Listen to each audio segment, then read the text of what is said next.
Shall we leave it at that for the time being?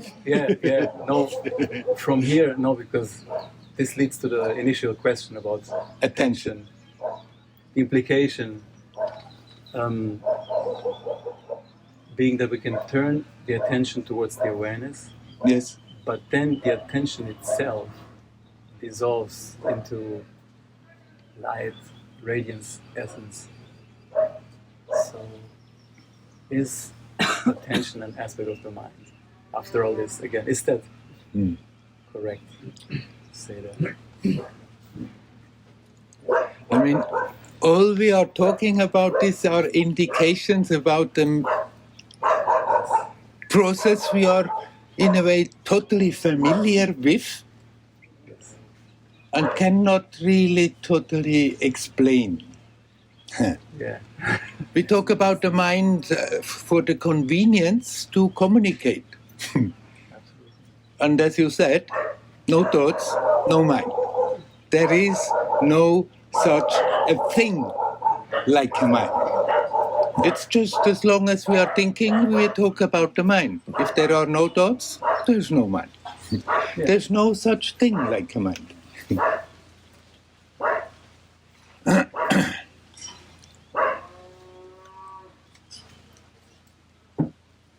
There is that capacity to form consciousness into reasonable thoughts. Absolutely nothing wrong with that. It's beautiful. It's an expression of the self. It's a tool that should be used where it's appropriate and put aside when we don't need it. But somehow, unfortunately, we gotten used that the thoughts are there all the time and it becomes a compulsion. From the moment one wakes up till one goes to sleep, it goes on and on and on and on and on, blah, blah, blah, blah, blah, blah, blah. And then it seems so real, so solid. Like there is such a thing like a mind. But as soon as you stop thinking, there is no such thing like a mind.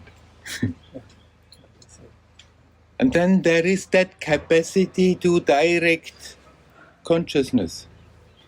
That's the attention. Yes. And everybody is doing that all the time. Flipping from one thing to another. One sees, one thinks, one feels.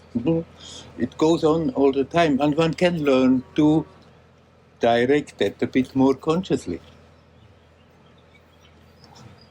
You cannot say it's a part of the mind. It's an ability that is there, that can be used. And if you turn that ability back to the source, right, for a moment you use it and then there is no more need.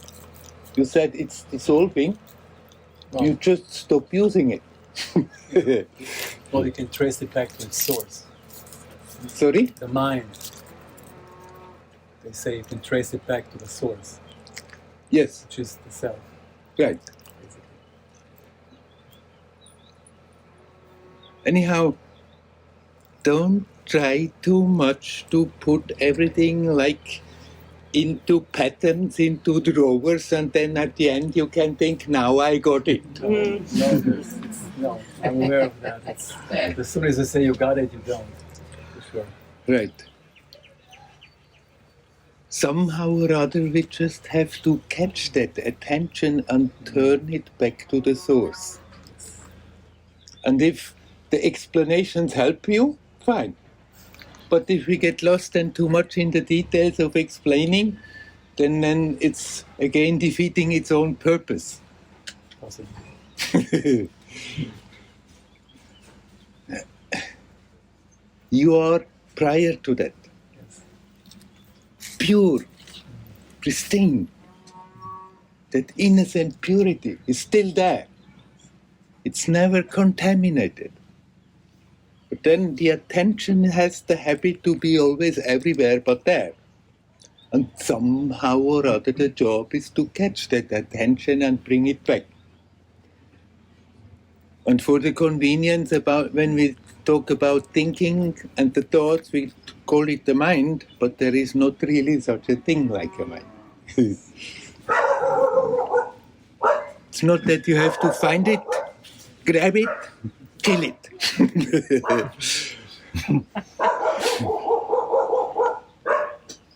You just have to learn not to think all the time.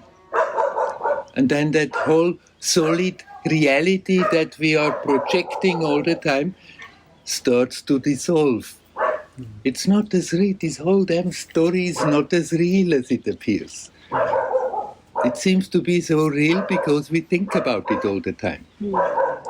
If we stop feeding it with thoughts, then suddenly it's not as real, dreamlike. Also the conditioning. The conditioning from this lifetime, from so many lifetimes. Forget about the so many lifetimes, the conditioning of this life, it's enough. Growing up, poor little fellow who is born in this world is open like the sky. And then as soon as it's there, it's bombarded with all that mental stuff of all the crazy adults that have been trained to function in a certain way, and then invariably it's pressing that consciousness while growing up more and more and more to function in the same way. And once we start to do so, once we start to be always in the intellect and think about things all the time, then we are not aware that we are doing that, but repeating the same patterns over and over and over and make it stronger and stronger, and it becomes more and more apparently solid, real. And if we learn to detach from that, step out of that current, and bring the attention back to that sense of presence that is prior to that. Learn to relax in that. Then that solidity of this reality starts to dissolve.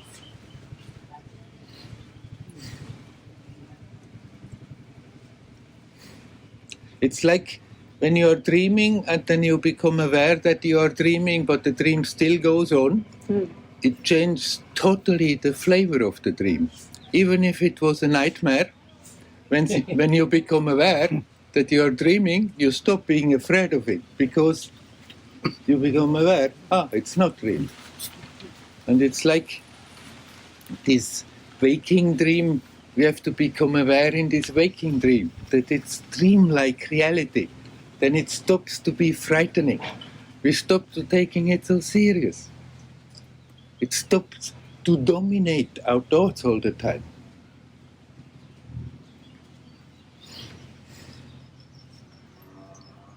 So can we say to throw the mind out altogether? Because nothing constructive comes from it. I mean, for the inquiry. We're not talking about the working mind that gets me to Chennai, gets a ticket, taxi, and so on. Right, that capacity to think is not wrong. No, I'm not saying that. To function reasonably. Nothing wrong with functioning with common sense. Yeah. We don't have to become idiots. But for the inquiry, it's just useless. It pretends to be an ally, but it's your worst enemy for this type. You still start with the mind. I mean, you decide, I'm asking the question, who am I? It starts on the level of the mind, but then you stop staying there. Don't ask the question with the idea that you ask the question and eventually you get the answer. Eventually you get it. You just catch the attention on the level of the mind. And the question, who am I, is just one way to detach the attention from that obsession of what we are seeing, thinking, smelling, of that me reality, and bringing back to that which is prior. And there the thoughts remain back, and then there is simply no mind. It's not that you have to do an act of will to leave the mind behind. If you stop thinking, there is no mind.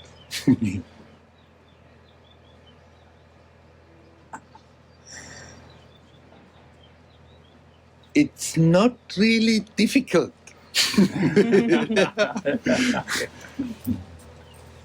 We just have to go about it. We have to be sincere about it.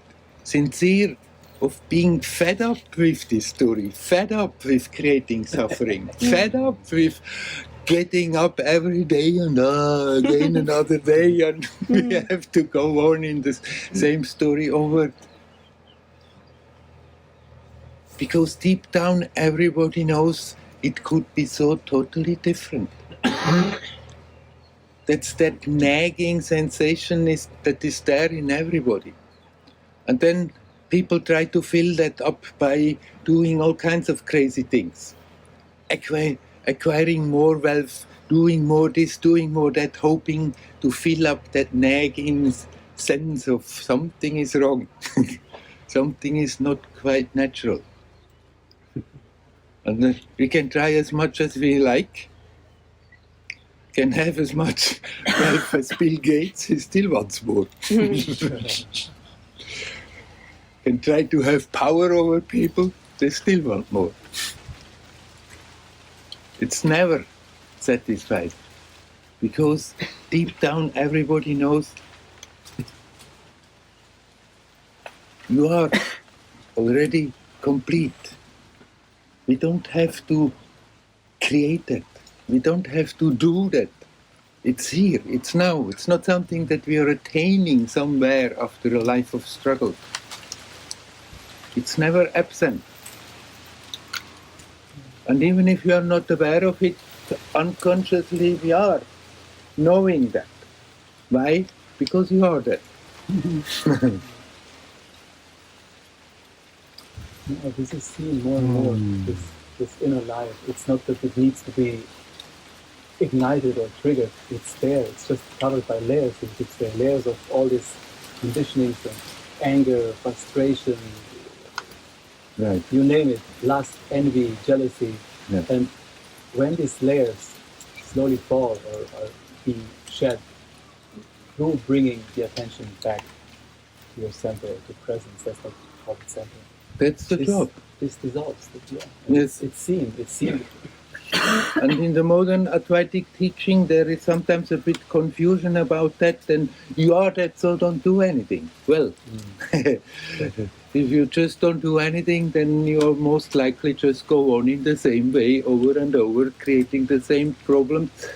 I mean, if you are satisfied with that you can think I am that, but after that you still suffer all the time, then fine.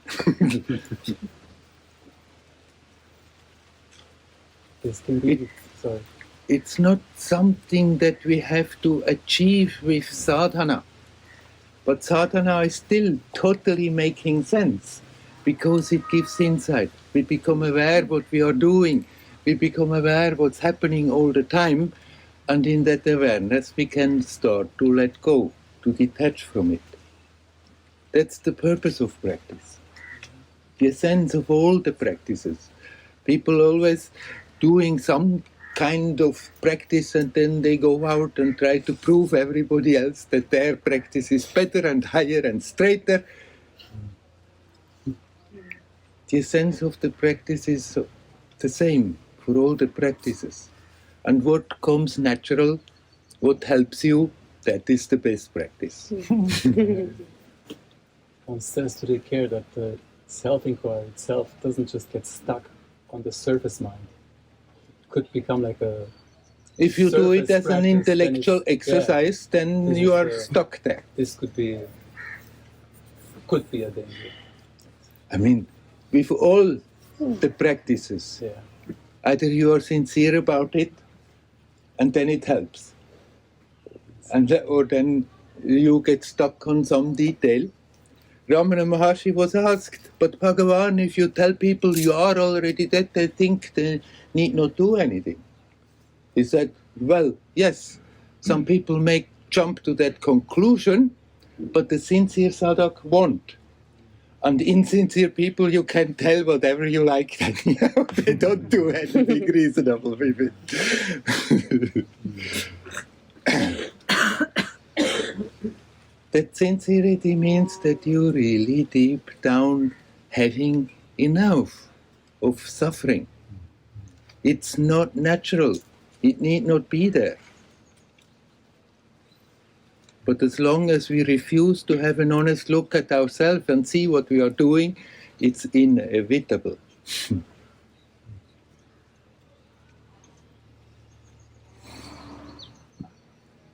That happiness, that fullness, whatever one is imagining it should be, is already there. It's not something we have to produce with sadhana, with practice.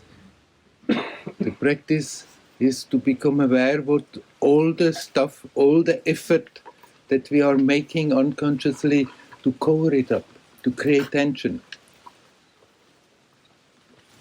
And as long as we are unconsciously making that effort all the time to create our misery, we don't get around to make that little effort to somehow or other catch the attention and turn it around and come back to that which is prior to all that stuff. It's here, it's now, it's never absent.